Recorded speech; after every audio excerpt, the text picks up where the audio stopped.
Most people think the rich have more money because they work harder. But what if that's the greatest illusion of modern society? Because the truth is this: the rich aren't buying luxury, they're buying time. And the poor aren't just struggling with money, they're selling the only thing they truly own. But here's the mystery no one talks about. Why does time move more slowly for the wealthy and faster for everyone else? Why does each hour in the life of a millionaire multiply, while a worker's hour disappears the moment it's earned? This story is older than capitalism itself. A system built not on cash, but on control of time. And once you see how it works, you will understand why escaping the time trap is almost impossible unless you know the pattern hidden inside every wealthy empire. Let's begin. Before you understand how the rich buy time, you must understand the first people who learned to separate work from wealth. It didn't start with Wall Street, not with billionaires, not even with kings. It began thousands of years ago when the world first transitioned from a barter economy to one based on currency. Back then, your time was directly tied to your survival. You hunted for food, you farmed the land, you built your shelter. If you didn't work, you didn't eat. There were no salaries, no time cards, no monthly incomes. You traded labor for life. But then something changed. A small group of people discovered that if you controlled the tools, the land, or the systems, you didn't need to work at all. Other people would work for you, and you would earn from their effort. This was the first moment in history where time detached from money. A system where one person could multiply hours by owning what others depended on. And that idea has shaped every financial system ever since.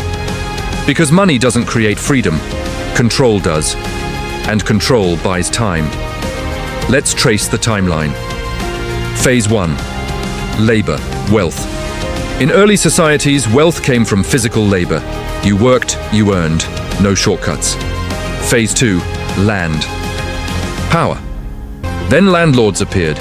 You worked their land, their asset, and paid them rent. Every hour you spent farming, they earned time back, because they didn't need to be there. Phase 3. Industry. Scale.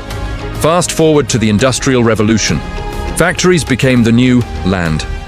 Capitalists invested once, and workers traded hours forever. This was the rise of scalable time theft, not illegal, not hidden, but completely normalized. Because when 1,000 workers sell 8 hours a day, the factory owner effectively buys 8,000 hours, while personally spending none. The divide wasn't money, it was time ownership.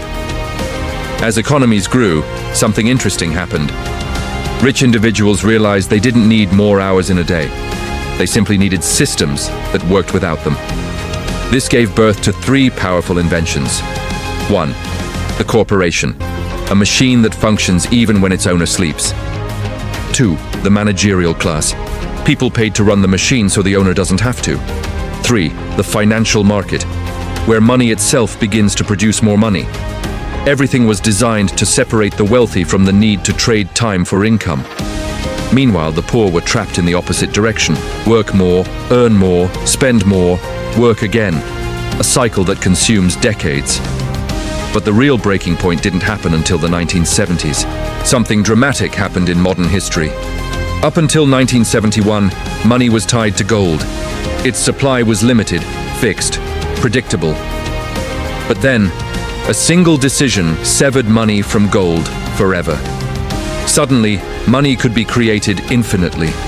Credit exploded, debt became normal. Governments and corporations found a new loophole. If money is unlimited, time can be bought endlessly. But humans have only 24 hours a day, which means the rich could multiply their hours through investments, leverage, and scaling, while workers remained stuck in linear time. This is the moment the wealth gap became a time gap, and it hasn't stopped growing. Fallout. The modern time trap. We see the effects everywhere. People working 2 jobs just to survive. Salaries rising slower than inflation. The hustle culture glorifying exhaustion. The debt chains that keep workers tied to monthly payments. Meanwhile, someone who owns assets, real estate, businesses, stocks, can make more while sleeping than someone working 40 hours a week. Because the wealthy don't trade time for money. They trade money for other people's time, and here's the shocking data. The top 1% control almost 50% of global wealth. Yet they only contribute a tiny fraction of actual labor hours. Meanwhile, the poorest 50% perform the majority of all labor, but receive the smallest share of time-back rewards. The system is working exactly as designed. Failed fixes. Why the cycle keeps repeating. Governments have tried to fix this gap many times. Minimum wage increases, welfare programs, tax reforms, worker protections, debt forgiveness, stimulus checks. But none of them change one simple fact. You cannot fix a system that forces the majority to sell time, while rewarding the minority for buying it. Every fix treats symptoms, not the core design. The problem isn't inequality. The problem is the architecture of time distribution. Throughout history, the same cycle keeps repeating. 1. A new form of labor emerges. 2. A new class learns to control it. 3. Wealth accumulates upward. 4. Workers fall behind time. 5. A crisis happens. 6. The rich buy even more time during the chaos. It happened with land, then factories, then oil, now data and digital platforms. Different industry, same blueprint. Modern parallels, the digital time loop. Today, the most valuable companies don't just buy labor, they buy attention, the most fundamental form of time. TikTok, YouTube, Instagram. Every scroll, every click, every notification is a tiny slice of human time captured, analyzed, and monetized. We've entered the attention economy, where time is harvested like a resource. And here's the twist. The platforms aren't selling content. They're selling your time to advertisers. The new rich don't own factories. They own your screen time. And the parallels are undeniable. Landlords profited from farmers' labor. Industrialists profited from factory workers' hours. Tech giants profit from billions of tiny moments of attention. It's the same story, told through a brighter screen. 3 powerful takeaways. Takeaway number 1. Money is not the primary currency. Time is. The poor trade hours for dollars. The wealthy trade dollars to free more hours. Takeaway number 2. Systems, not effort, create time freedom. A person working 10 hours a day can never outperform an investor whose assets work 24/7. Takeaway number 3. Time multiplies only when detached from labor. Your income grows when your work is no longer limited to your physical presence. Final warning: the open loop. The world is entering a new era. AI, automation, and digital platforms are accelerating the time divide. Millions may soon find their labor unnecessary. The question is, will you be someone who sells time or someone who buys it? Your future depends on how you answer that.